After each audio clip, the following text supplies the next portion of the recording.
East of Scotland University's Air Squadron would like to tell you about the inspirational life and career of Flight Lieutenant Ernest Holmes, DFC. On today, his 100th birthday. Born in Hebburn-on-Tyne in 1921, Ernie volunteered to join the Royal Air Force aged 18 and began his career in the operations room at Hooton Park. During his time there, Ernie's impressive leadership ability was spotted by his superiors, who encouraged him through the pilot selection board. Ernie was subsequently posted to Desford to begin flying training on Tiger Moth. He earned his wings in 1942. After training, Ernie was posted to 76 Squadron to fly Halifaxes. On just his third operational sortie, he was commanding his own crew on bombing missions deep into occupied Europe. Soon he volunteered for 35 Pathfinder Squadron, flying ahead of the main bomber force to mark targets using flares, vital to the success of the Allied bombing campaign.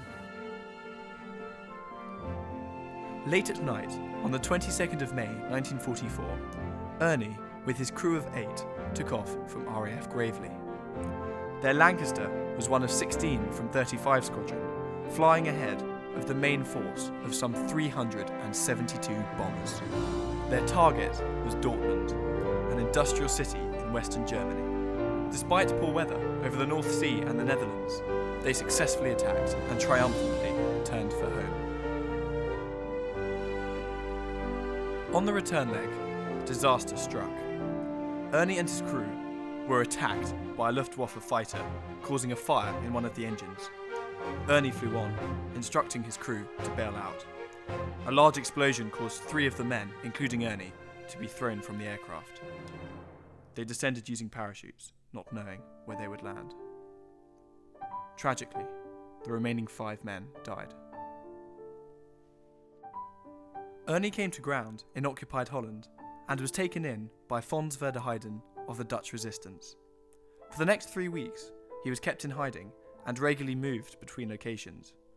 Eventually, he reached Antwerp, where he and his bomb aimer Derek Coleman were betrayed and were arrested by German policemen posing as Red Cross members. The 2 men were interrogated by the Gestapo. They were then transferred to the prisoner of war camp Stalag 3 in Poland, host of the famous Great Escape. In awful conditions during early 1945, the prisoners were forcibly marched 120 kilometres into Germany to face further imprisonment. Ernie was liberated on May 9th, 1945, the day after Germany surrendered and just under a year after he and his crew were shot down. Unbeknown to Ernie, during his imprisonment, he was awarded the Distinguished Flying Cross for his bravery whilst flying on active operations. After the war, Ernie married his wife Irene in Perth. He remained in the RAF and continued to fly all over the world. Ernie became a flying instructor with our sister squadron in Glasgow before transferring to our predecessor, St Andrews University Air Squadron.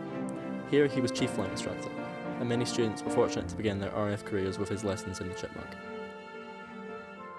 Ernie left the RAF in 1962 after 22 years of service and began an extensive career in civil aviation and social work. In 2018, he returned to the Netherlands for the unveiling of a memorial to his fallen friends. Van der Heyden was executed for bravely sheltering Ernie and many other downed airmen. Paying tribute to him, Ernie remarked that there is no greater love than he who will give himself for another. Ernie Holmes' life and career of service to others are an inspiration to all of us, and we are all very privileged to be joining in the celebrations. From all of us at ESUAS, we wish you, Ernie, a very happy 100th birthday.